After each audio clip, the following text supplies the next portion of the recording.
शादी की रात जैसे ही मैंने दुल्हन को बाहों में भरा तो वह रोने लगी। कहने लगी, मेरे पेट और मेरी कमर में बहुत दर्द है। मैंने उसे दवा दी तो वह सो गई, लेकिन मैं सो न सका। वह बहुत खूबसूरत थी, सोए हुए तो और कयामत ढा रही थी। मुझे इस बात का ना जाने कब से इंतजार था। मैं उसकी खूबसूरती देखकर अपने होश खोने लगा।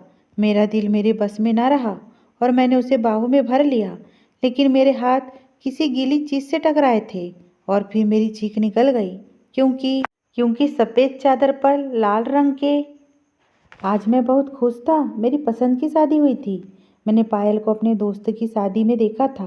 वो मेरे दोस्त की पत्नी की सहेली थी और वह भी शादी में आई थी, और मैं पहली नज़र में ही उससे मोहब्बत कर बैठा था। वह इस कदर हसीन थी कि मैंने फ़ौरन उसके घर रिश्ता भेज दिया और उसके घर वाले भी शादी के लिए राजी हो गए, क्योंकि मैं एक कंपनी में अच्छी नौकरी करता था।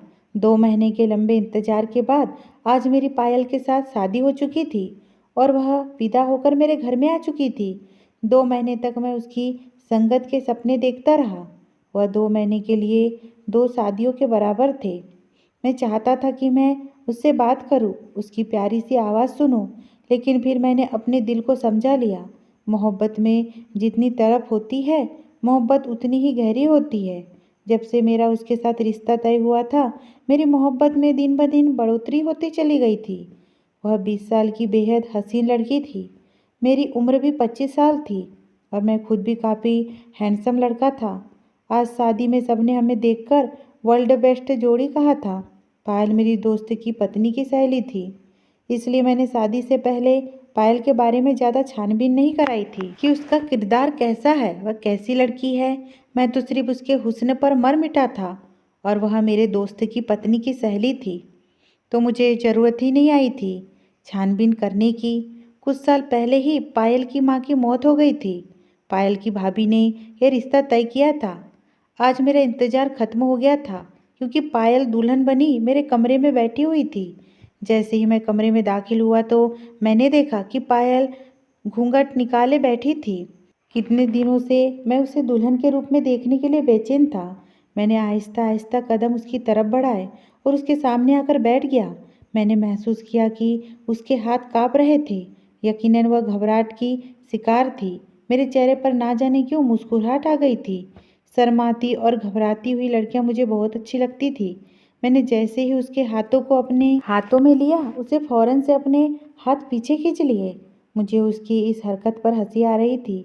मैं समझ गया था कि वह एक बहुत ही शर्मीली सी लड़की है। मुझे शर्मीली लड़कियां अच्छी लगती थी, शायद इसलिए मुझे पायल अच्छी लगी थी। मैंने उससे कहा कि तुम्हें घबराने की कोई ज़रूरत नहीं है, तुम्हें मैं बहुत प्यार से रखूँगा, तुम मेरी पहली और आखिरी मोहब्बत हो। मैंने उसका घूंघट पलट दिया। वो बेहद हसीन लग रही थी। ऐसा लग रहा था कि जैसे आसमान से कोई परी उतरकर मेरे कमरे में आ गई है। मैंने अपने आप को बहुत ही खुशकिस्मत समझ रहा था। मैंने उसकी हुस्न की तारीफों के पुल बांध दिए, लेकिन उसके चेहरे पर जरा भी मुस्कुराहट नहीं आई थी। तो मैं थोड़ा सा परेशान हो गया था, क्योंकि लड़कियां तो बहुत खुश होती है जब दूल्हा उसकी तारीफ करता है। तो ठीक है, वह बहुत शर्मीली थी, लेकिन मुस्कुरा तो सकती थी। मगर वह तो बिल्कुल ही नहीं मुस्कुरा रही थी। ऐसा लग रहा था कि अभी रो देंगी। मैंने उसके करीब होने की कोशिश की तो उसने एकदम से अपने कमर और पेट पकड़ लिए और कहने लगी, मेरे पेट और कमर में बहुत तेज दर्द हो रहा है। उसकी बात सुनकर मैं परेशान हो गया था। थोड़ी देर पहले जो मैं खुश हो रहा था, उसकी इन बातों पर अब मेरा सारा मूड खराब हो चुका था। मुझे लग रहा था कि उसे कोई दर्द नहीं है, वो बहाना बना रही है ताकि मैं उसके करीब ना जाऊं। मैंने उससे कहा कि ठीक है, मैं तुम्हें दवा दे देता हूँ। मेरे कमरे में उस समय दर्द की कोई दवा नहीं थी, इसलिए मैं कमरे से बाहर निकल गया और सोच रहा था कि घर वालों से क्या कहूँ कि मेरी पत्नी के पेट में दर्द है, उसे टेबलेट चाहिए। यह बातें सोचते हुए मुझे ना जाने क्यों अजीब महसूस हो रहा था। सभी घर वाले सो चुके थे। पूरे घर में इस समय खामोशी का राज था। मैंने दवाई तलाश करनी शुरू की, जो मुझे मिल गई थी। मैं दवाई लेकर बड़ा ही था कि मेरे एक कज़न ने मुझे वहाँ पर देख लिया, जो कि मेरे अंकल का बेटा था। उसने मेरे कंधे पर हाथ रखा और अर्थपूर्ण मुस्कुराहट अपने चेहरे पर सजाकर पूछा, सब कुछ ठीक तो है ना? मैंने कहा, सब ठीक है। असल में पायल की तबीयत कुछ ठीक नहीं है, इस वजह से मैं उसके लिए दवाई लेकर जा रहा हूँ। मेरे कज़न ने कहा कि कुछ लड़कियाँ शादी की पहली रात इस तरह के बहाने बनाती ही है, खासकर ऐसी लड़कियाँ जिन्हें अपने पति पसंद नहीं होते और उनकी मर्जी के बिना शादी होती है तो वह बीमारी का बहाना कर देती है। मुझे तो लगता है तुम्हारी पत्नी भी इसी तरह से बीमारी का बहाना कर रही है। शायद उसे तुम में कोई दिलचस्पी नहीं है। अगर वह शादी से खुश होती तुम्हें इस वक्त कमरे से बाहर ना निकलना पड़ता। मेरे कज़न की बातों ने तो मेरे अंदर जैसे आग ही लगा दी थी। मुझे उस वक्त बहुत गुस्सा आया था, लेकिन मैंने शादी वाले घर का माहौल ख़राब नहीं करना चाहता था, क्योंकि थोड़ी देर पहले जो मैं सोच रहा था कि शायद वाकई मेरी पत्नी को पेट में दर्द होगा, लेकिन अब अपने कज़न की बात सुनकर मुझे ऐसा महसूस हो रहा था कि शायद वह सच बोल रहा है। क्या पायल शादी से खुश नहीं थी? अगर वह खुश नहीं थी तो फिर उसने शादी के लिए हामी क्यों भरी थी? जहाँ तक मेरी जानकारी में था तो उसके घर वालों ने उसकी रजामंदी से ही रिश्ता तय किया था। फिर मुझे एहसास हुआ कि मेरे कज़न ने शायद जानबूझकर यह शैतानी ख्याल मेरे अंदर डाल दिया है। मेरी पत्नी के खिलाफ लोग इस तरह की बातें करते हैं ताकि पति पत्नी का रिश्ता खराब हो जाए। मुझे याद आया कि मेरे चाचा का बेटा जो मुझसे इस तरह की अजीबोगरीब बातें कर रहा था, उसको शादी का बहुत शौक था, लेकिन उसको कोई लड़की नहीं मिल रही थी। शायद वह मेरी शादी को लेकर जल रहा था, इसलिए उसने इस तरह की बात कही ताकि मेरी खुशियाँ खाक में मिल जाए। मैं इन ख्यालों को झटक दिया और अपने कमरे की तरफ बढ़ा तो मैंने देखा कि पायल अभी तो बहुत ज़ोर से अपने पेट और कमर को पकड़ कर बैठी है और उसकी आंखों से आंसू बह रहे थे। मैं फ़ौरन उसके पास गया, उसे दवा और पानी दिया। मैंने उससे कहा कि तुम थोड़ा सा आराम कर लो। जैसे भी था वह मेरी जैसी भी थी वह मेरी पत्नी थी और उसका ख्याल रखना मेरी जिम्मेदारी थी। 1 घंटा मैंने उसके पेट दर्द का कम होने का इंतज़ार किया। इस दौरान मैंने उससे बात करना चाहता था, लेकिन वह बिल्कुल भी बात करने के मूड में नहीं थी। ऐसा महसूस हो रहा था कि शायद वह बहुत तकलीफ़ में है और वह कुछ भी सुनना और बोलना नहीं चाहती थी। मायूस होकर मैंने एक स्टोरी बुक पढ़ने लगा और उसमें बिजी हो गया। काफ़ी देर तक मैं स्टोरी पढ़ते रहा, फिर स्टोरी बुक साइड में रखा और देखा तो पायल सो चुकी थी। मुझे बहुत ज़्यादा मायूसी हुई थी। इस रात के लिए मैंने तो बहुत सारे सपने सजाए थे कि मुझे मेरी मोहब्बत मिल जाएंगी और हम एक खुशहाल शादीशुदा ज़िंदगी की शुरुआत करेंगे, खूब सारी बातें करेंगे, एक दूसरे से मोहब्बत का इजहार करेंगे। लेकिन मैं तो खुलकर अपनी मोहब्बत का इजहार तक ना किया था उससे और वह सो गई थी। मुझे नींद नहीं आ रही थी। मेरी मोहब्बत इतनी हसीन लड़की जो कि मेरी पत्नी मेरे सामने थी, मैं कैसे सो सकता था? मैंने उसको हिलाकर उसे जगाना चाहा तो वह आधी नींद में थी। उसने सिर्फ इतना कहा कि मुझे बहुत दर्द हो रहा है, मुझे सोना है। मायूस होकर मैं भी सो गया। और क्या करता, सुबह जब पायल उठी तो वह बिल्कुल नॉर्मल थी, मैं भी नॉर्मल था। शादी की पहली रात इस तरह गुजरने का बहुत अफसोस तो था, लेकिन मैंने सोचा ठीक है, बेचारी की तबीयत ठीक नहीं थी तो कोई बात नहीं। सुबह मुझे वह ठीक लगी तो मैंने उसे अपनी मोहब्बत का खुलकर इजहार किया और उसे बताया कि मैं कैसे पहली नज़र में उसका दीवाना हो गया था और उसी वक्त तो तुमसे शादी करने का फैसला कर लिया था। मेरी बातें सुनकर वह खुश हो गई। अब वह फ्रेश लग रही थी और मुस्कुरा रही थी, शर्मा भी रही थी। उसका यह रूप देखकर मुझे बहुत खुशी हुई और मुझे समझ आ गया कि रात को वाकई उसकी तबीयत ठीक नहीं थी। मैंने घड़ी की तरफ देखा तो सुबह के 7 बज रहे थे। जनवरी की सर्दियाँ थी तो अभी तक बाहर अंधेरा फैला हुआ था। सब लोग थके हारे सोए पड़े थे। बाहर किसी के भी जागने की आवाज़ नहीं आ रही थी। मैंने सोचा अभी तो बहुत टाइम है, कम से कम 8 बजे तक तो सब सोते ही रहेंगे। यही सोचकर मैं पायल के करीब होने लगा, लेकिन जैसे ही मैं उसके करीब होने लगा तो उसने फिर से अपना पेट और कमर पकड़ लिया और कहा कि मुझे फिर से दर्द शुरू होने लगा है। उसकी यह बात सुनकर मुझे अजीब सा महसूस हुआ।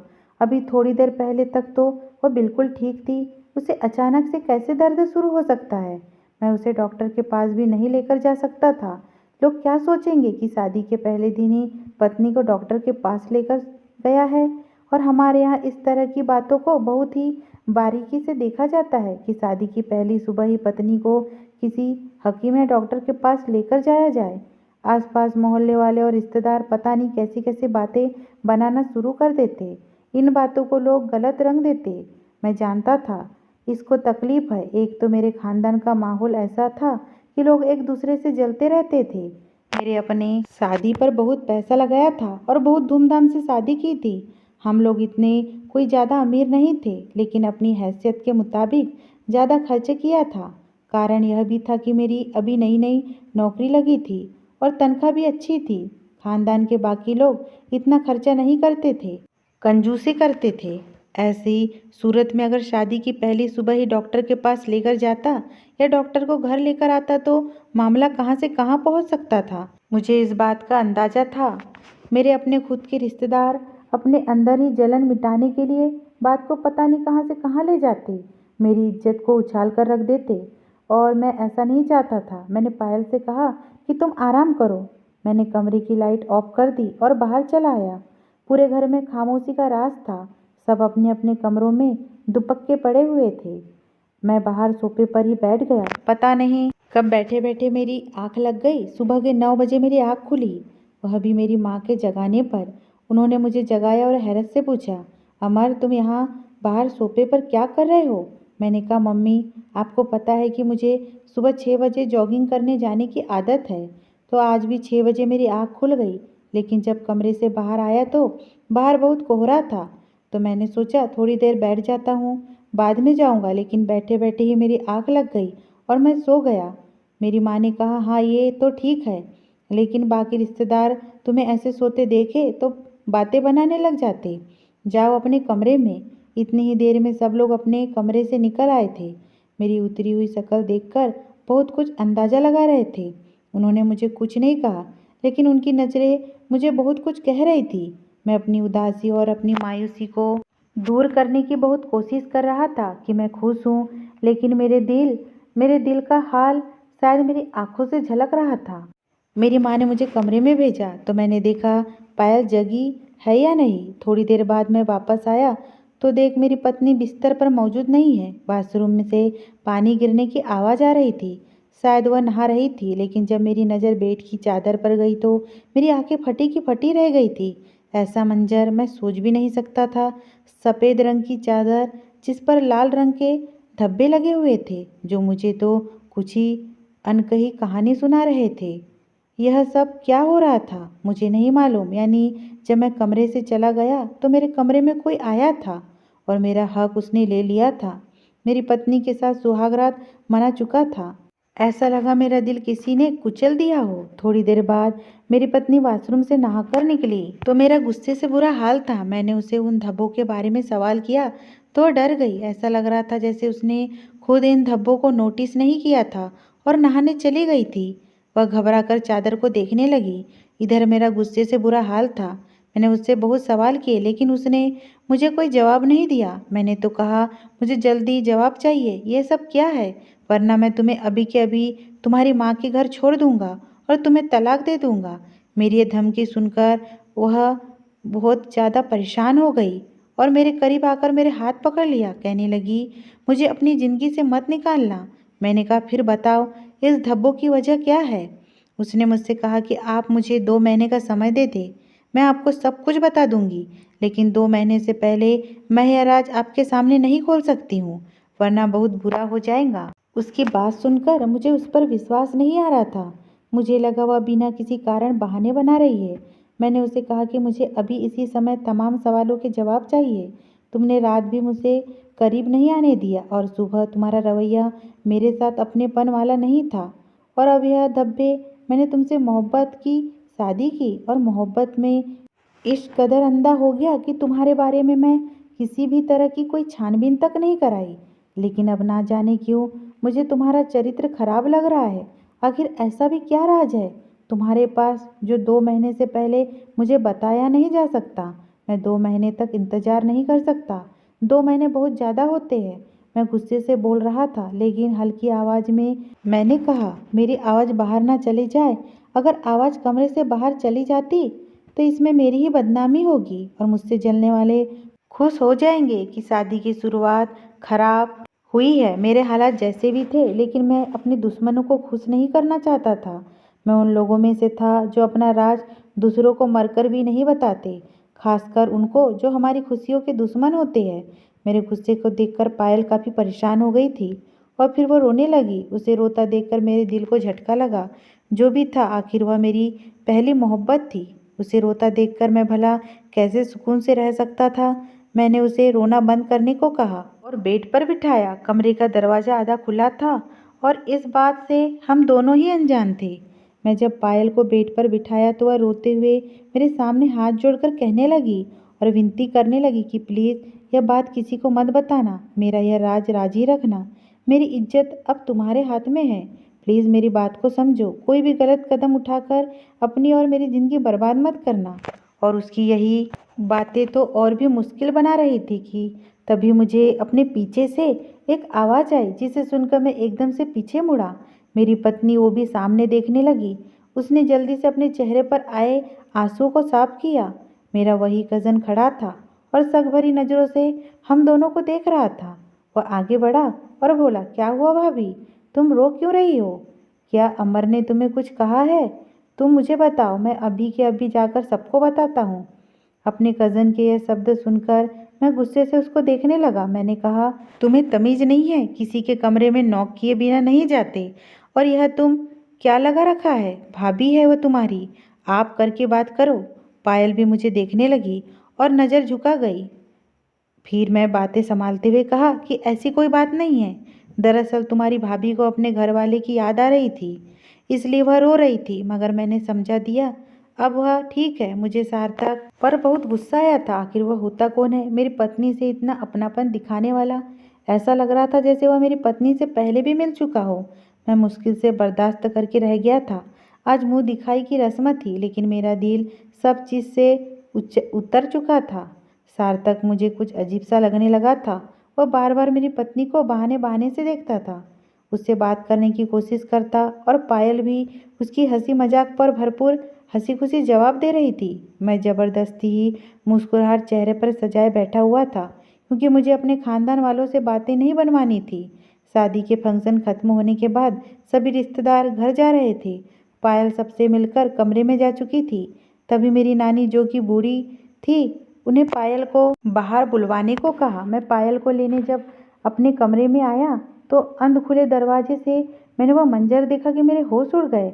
मेरे कमरे में मेरा छोटा भाई खड़ा था, जो पायल के बालों में हाथ फेर रहा था। मैं शक की हालत में चला गया। मेरी मोहब्बत, मेरी पत्नी मेरे भाई के साथ इतने करीब खड़ी। तभी मेरी परछाई आईने में देखकर मेरा भाई सीधा हुआ और कहने लगा, भाई दरअसल भाभी के बालों के जूड़े में पिन फंस गया था, बस वही निकालने में उनकी हेल्प कर रहा था। मेरे दिमाग को कई सोचों ने अपनी शिकंजे में जकड़ लिया था। मेरा दिल चाह रहा था मैं चीख चीख कर रोना शुरू कर दूं। मेरी पत्नी मेरे अलावा हर एक से खुशी खुशी बात कर रही थी। आखिर मुझ में ऐसी क्या कमी थी कि वह मुझे पास नहीं आने दे रही थी? एक बार फिर बिस्तर पर लगे वह लाल दाग मेरी नज़रों के सामने आ गए। मेरे जाने के बाद कौन आया था मेरे कमरे में? क्या मेरी पत्नी का चरित्र गिरा हुआ था? मैं बंद होते दिमाग के साथ बाहर आ गई थी। सबसे मिल भी लिया था। मेरे मामा, मौसी, बुआ और चाचा की फैमिली जाने वाली थी। दरअसल मेरे चाचा चाची और सार्थक दूसरे शहर में रहते थे। सार्थक जाते जाते रुका और फौरन कुछ याद करते हुए बोला कि मेरी घड़ी पता नहीं मैंने कहाँ रख दी, मुझे याद नहीं आ रही थी। तभी पायल फौरन बोली कि वह हमारे कमरे में पड़ी है, साइड टेबल पर। वहाँ वही दोनों मौजूद थे, बाकी सब बाहर जा चुके थे। मैं पायल को बाहर ले जाने के लिए पलटा था कि एकदम से ठिठक कर रह गई थी। पहले भाई और फिर अब मेरा कज़न सार्थक। आखिर कौन था जिसने मेरा हक छीन लिया था? मेरा दिल कहीं टुकड़ों में बट गया था। मुझे अब हर चीज़ से नफरत महसूस हो रही थी। इतनी चाहत में मैंने शादी की और शादी के 2 दिन में ही मेरी पत्नी ने मुझे मेरी ही नज़रों में गिरा दिया था। शक्ल से इतनी मासूम और भोली भाली लगने वाली, अंदर से उतनी ही बुरी थी, मैं सोच भी नहीं सकता था। मगर उससे भी बढ़कर गिला मुझे मेरे कज़न और मेरे भाई से था। मैं जानता था मेरा भाई शुरू से ही आशिकाना मिजाज का मालिक है।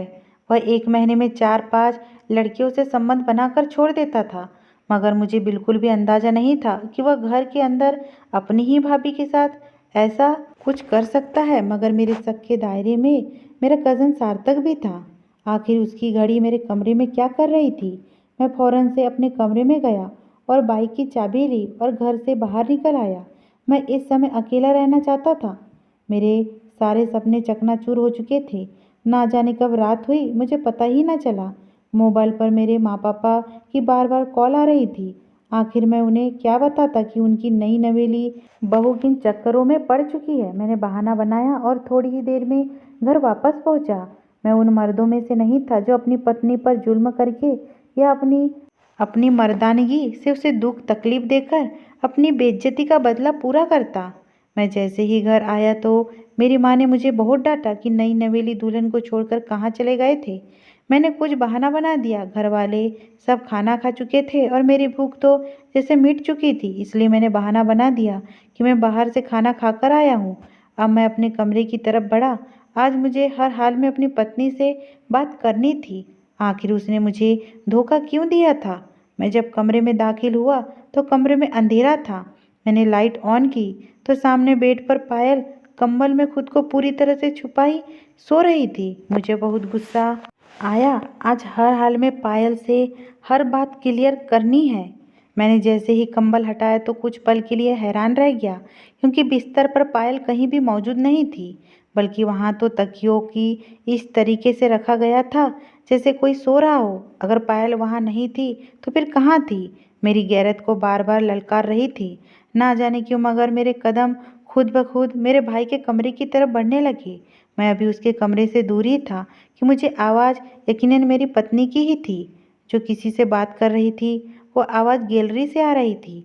मैंने बिना किसी आवाज़ के खिड़की के पास जाकर खड़ा हो गया और सुनने लगा, तो जो शब्द मेरे कानों से टकराए उन्होंने मुझे और भी गुस्सा दिला दिया। मेरी पत्नी साथ फ़ोन पर बात कर रही थी कि अमर को पता तो नहीं चलेगा। तुम्हें पता है, कोई भी पति ऐसा बर्दाश्त नहीं कर सकता। अगर यह राज खुल गया तो अमर मेरी जान ही ले लेंगे। कल रात भी बहुत मुश्किल से बहाने बनाकर मैंने उन्हें खुद से दूर रखा। अगर वह जान जाते तो शायद मैं यहाँ खड़ी ना होती। पायल और भी बातें कर रही थी, मगर मेरे कानों में आगे की बात सुनने की हिम्मत ही नहीं थी। इतना बड़ा धोखा दी थी पायल मुझे, मेरा मजाक बनाकर रख दिया था। मैं धीरे धीरे चलता अपने कमरे में आ गया। तभी पायल भी कमरे में दाखिल हुई और मुझे कमरे में देखकर एकदम से चौंक गई। मैंने बिना समय गंवाए उससे पूछा कि आखिर क्यों तुमने मुझसे शादी के लिए रजामंदी की थी, जब तुम किसी और को पसंद करती थी? मेरी बात पर उसका चेहरा पीला पड़ गया। वो फौरन मेरे करीब आकर बैठ गई और कहने लगी, ऐसा बिल्कुल भी नहीं है। मैं सिर्फ और सिर्फ आपसे मोहब्बत करती हूँ, किसी और के बारे में सोच भी नहीं सकती। मुझे उसका हर एक शब्द झूठा लग रहा था। मैंने उसका हाथ झटक दिया और कहा कि झूठ मत बोलो। अगर ऐसा है तो फिर तुम मुझसे दूर जाने के बहाने क्यों ढूंढती हो? वह चादर पे लाल दाग का मतलब मैं क्या समझूं? मेरी बातों पर वह फिर एक बार खामोश हो गई और बोली कि मैं आपको सब कुछ बताऊंगी, मगर उसके लिए आपको इंतजार करना पड़ेगा, पूरे 2 महीने का। मेरे दिमाग में अब फोन वाली बातें चल रही थी। मेरा कज़न, मेरा भाई या फिर कोई और? आखिर कौन था जो मेरी पत्नी को मुझसे दूर करने का मशवरा दे रहा था? कोई तो ऐसा था जो मेरी पत्नी को बहुत पहले से जानता था, मगर कौन? मैं यह सोच सोच कर अंदर ही अंदर जलने लगा था। पायल सो चुकी थी और मैं भी खामोशी से करवट बदल कर सो गया था।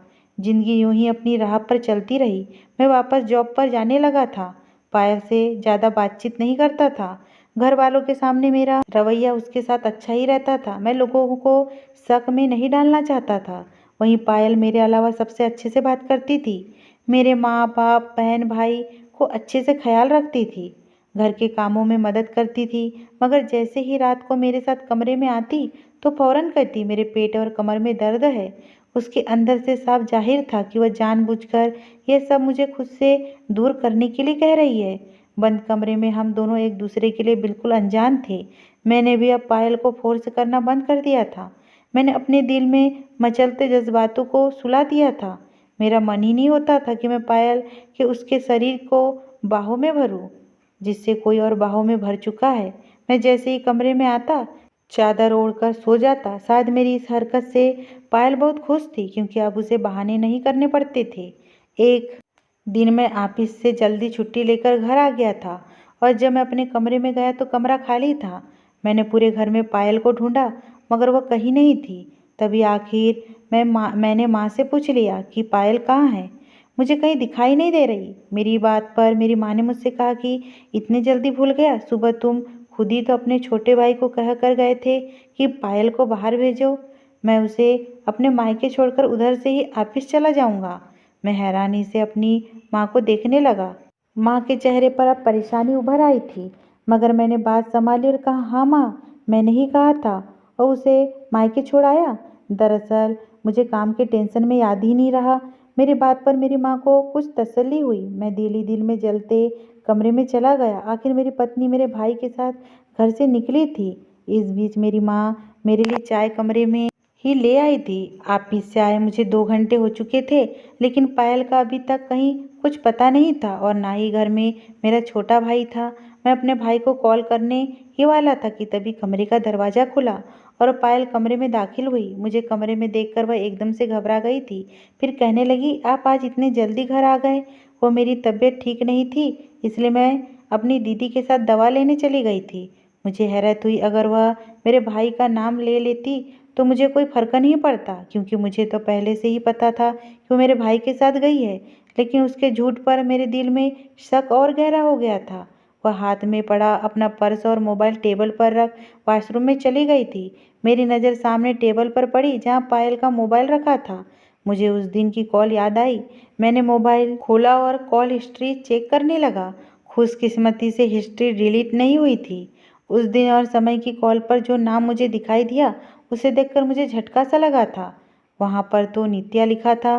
नित्या पायल की बहन की लड़की का नाम था। मैं यूं ही नंबर मिला दिया। कुछ पलों के बाद दूसरी तरफ से एक मर्दाना आवाज़ सुनाई दी।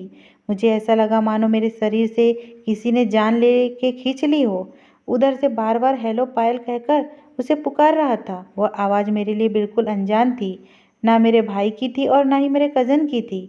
यह आवाज़ मुझे गुस्से में डाल चुकी थी। तभी मेरे दिमाग में कई धमाके हुए। कहीं आवाज़ पायल के जीजू की तो नहीं? मेरी सोच है वहीं पर दम तोड़ गई। मैं पायल का मोबाइल वहीं ज़मीन पर तेज़ी से दे मारा। 15 मिनट बाद पायल वॉशरूम से बाहर आई और मोबाइल के टुकड़े और मुझे गुस्से से देखकर वो थोड़ा हैरान हुई। मुझे इतने गुस्से में देखकर उसके चेहरे का रंग उड़ गया था। कहने लगी, क्या हुआ है अमर, आपको आप गुस्से में क्यों लग रहे हो? उसका इतना कहना था कि मैं आगे बढ़कर उसके गाल पर थप्पड़ मार दिया। वह दूर जाकर गिरी थी। मैंने उसे कहा कि कौन है ये बताओ जिसके साथ आज गई थी। मेरी बात पर वह सहम कर मुझे देखने लगी। तभी अचानक से उसे उल्टियाँ होने लगी। वह जल्दी से वॉशरूम की तरफ भागी थी। उसकी हालत मुझे और भी गुस्सा दिला गई थी। वह जब बाहर आई तो रो रही थी। उसका चेहरा पीला पड़ चुका था और रोते हुए कहने लगी कि मैं हाथ जोड़ती हूँ, प्लीज़ मुझ पर ऐसी घिनौने इल्ज़ाम मत लगाओ। मैंने कभी किसी के साथ कोई गलत संबंध नहीं बनाया और ना ही कभी बनाऊंगी। आप मुझ पर विश्वास करिए। इतना कहते कहते वह ज़मीन पर गिरकर बेहोश हो गई थी।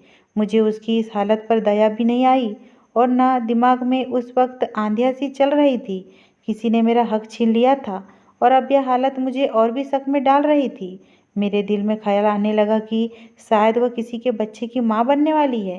तभी मेरा छोटा भाई कमरे में दाखिल हुआ। उसने पायल को जमीन पर गिरा देखा तो बौखला कर उसकी तरफ बढ़ा और मुझसे पूछने लगा कि भाभी को क्या हुआ है? आपने उनके साथ ऐसा क्या कर दिया कि वह जमीन पर बेहोश पड़ी है? मैंने अपने भाई की हरकत पर उसे पायल से दूर किया और एक जोरदार थप्पड़ उसके गाल पर दे मारा। मैं गुस्से से कहने लगा, तुम्हारी हिम्मत भी कैसे हुई मेरी पत्नी को हाथ लगाने की? मैं कभी इतनी ऊंची आवाज़ में नहीं बोला था। मेरी आवाज़ सुनकर मेरी माँ दौड़ी दौड़ी उधर आई थी। पायल को बेहोश देखकर वो मुझसे सवाल करने लगी, मगर मैं उनसे क्या कहता। कुछ देर बाद ही हम पायल को अस्पताल ले गए। डॉक्टर ने चेकअप करना शुरू किया। मेरी माँ अलग परेशान लग रही थी। रात के 11 बज रहे थे। तभी पायल की बड़ी बहन अपने पति के साथ आई। उन्हें किसी ने बताया था कि हम यहाँ पर हैं। पायल के जीजू को देखकर मेरे रगों में एक बार फिर खून की जगह गुस्सा दौड़ने लगा था, मगर मैं बर्दाश्त के साथ बैठा रहा। तभी पायल के जीजू बोले कि अभी कुछ देर पहले कॉल आई थी पायल की, मगर वह कुछ बोल नहीं रही थी, इसलिए हम उसकी खैरियत मालूम करने घर आ गए। मगर वहाँ से पता चला कि आप लोग उसे अस्पताल लाए हैं। कुछ देर बाद पायल को होश आ गया था। वह सबको यही बताने लगी कि चक्कर आने की वजह से वह गिर गई थी। मुझे उस पर शक था। मैंने डॉक्टर से अकेले में पूछा कि पायल को क्या प्रॉब्लम है, जिस पर वह कहने लगी कि पायल के बॉडी में पानी की कमी हो गई थी, जिसकी वजह से वह बेहोश हो गई थी, और आप उनके खाने पीने का अच्छे से ख्याल रखें, वह ठीक हो जाएंगी। लेकिन पता नहीं क्यों मुझे डॉक्टर पर भी शक हो रहा था कि वह सच छुपा रही है। मैंने सारे रास्ते पायल से कोई बात नहीं की। वह भी काफ़ी परेशान लग रही थी। मुझे सबसे ज़्यादा शक अपने भाई पर था। हो ना हो उसी का काम होगा। उसकी आदतों से मैं अच्छी तरह वाकिफ था। यकीनन उसने पायल के साथ भी चक्कर चलाया होगा और जब वह यहाँ आ चुकी है तो दोनों को और भी मौका मिल गया है।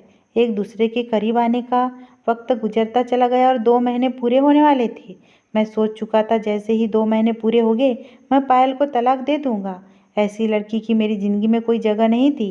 एक दिन मैं काम से जल्दी घर वापस आया तो मैं काफ़ी खामोश था।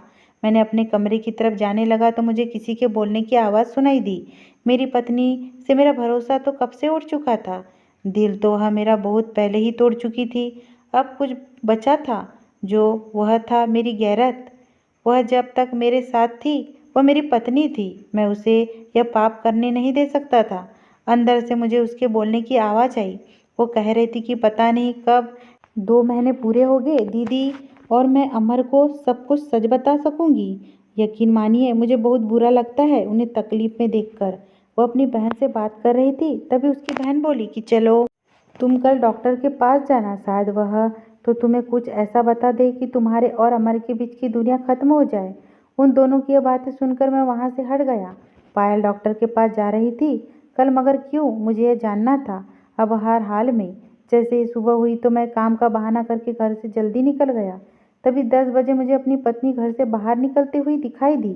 वह एक रिक्शा में बैठ गई। मैं भी उसका पीछा करने लगा। तभी कुछ देर बाद वह एक गायनेकोलॉजिस्ट के क्लिनिक के बाहर रुकी। मेरा शक अब यकीन में बदलता जा रहा था। नफरत की एक और लहर मेरे शरीर में फैल गई थी। वह अंदर चली गई और कुछ देर बाद मैं भी अंदर चला गया, लेकिन सामने वह मुझे कहीं भी नजर नहीं आई। मैं रिसेप्शन से अपनी पत्नी के नाम के बारे में पूछने लगा तो नर्स कहने लगी, यह आपकी पत्नी की रिपोर्ट है जो कि कुछ देर पहले ही आई है।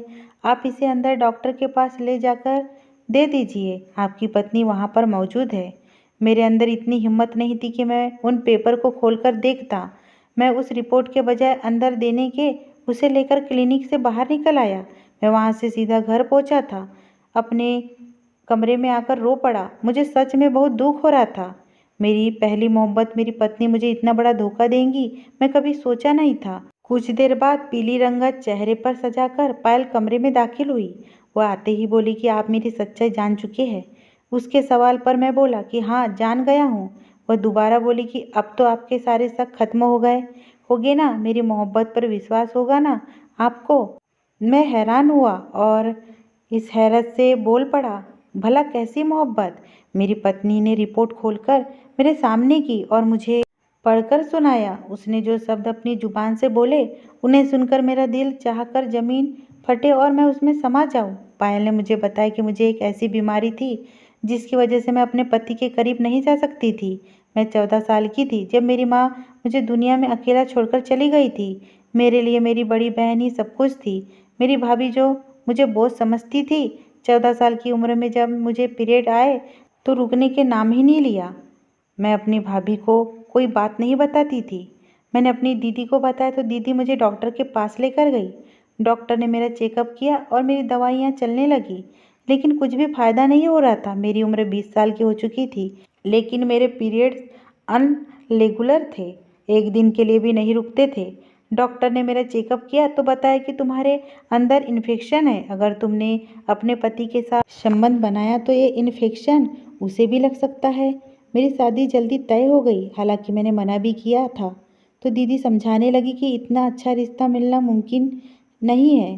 तुम्हारी किस्मत अच्छी है कि अमर तुम्हें पसंद कर बैठा है और तुम्हारे लिए रिश्ता भेज दिया, वरना तुम खुद सोचो, माँ जिंदा नहीं है और भैया भाभी तुम्हें बोझ समझते हैं। वह तुम्हें कहीं भी किसी के भी पल्ले बांध देंगे, इसलिए चुपचाप यह शादी कर लो। 2 महीने तक कैसे भी करके अपने पति को रोक लेना, और हाँ यह सच्चाई उसे मत बताना, क्योंकि कोई भी मर्द इतना सब्र वाला नहीं होता। कहीं ऐसा ना हो कि वह तुम्हें तलाक दे दे। मेरे डॉक्टर ने मुझे 2 महीने और दवा खाने के लिए बोला था। अगर मैं 2 महीने में डॉक्टर की बात ना मानकर दवा ना खाती तो शायद मेरा इन्फेक्शन तुम्हें भी लग जाता और तुम भी बीमार हो जाते। इसके अलावा मैं कभी भी माँ नहीं बन पाती, इसलिए मैंने आपको खुद से दूर रखा था। आज देखा मेरी रिपोर्ट बिल्कुल ठीक आई थी। मैं अब एकदम ठीक हो चुकी हूँ। पायल की यह बातें सुनकर मैं बहुत शर्मिंदा हुआ था। मैं बगैर सच जाने बहुत कुछ गलत सोच बैठा था। मैं शर्मिंदा था और अपनी पत्नी से माफ़ी मांगने लगा। पायल ने फ़ौरन मुझे माफ़ कर दिया। उस पल मुझे उस पर बेहद प्यार आया और मुझे अपनी सोच पर शर्म महसूस हुई। ज़िंदगी में ऐसे कई बार मुझे अपनी सोच पर शर्म महसूस हुई थी। ज़िंदगी में ऐसे कई पल आते हैं जब हम सिर्फ गलतफ़हमी की बुनियाद पर अपनी ज़िंदगी बर्बाद कर देते हैं। वही थोड़े से सब्र और दिमाग का इस्तेमाल कर लिया जाए तो हमारी ज़िंदगी की कई समस्या हल हो जाती है। पायल एक बहुत ही अच्छी पत्नी साबित हुई। मैं पायल जैसी लड़की को पत्नी के रूप में पाकर बहुत खुश हूँ।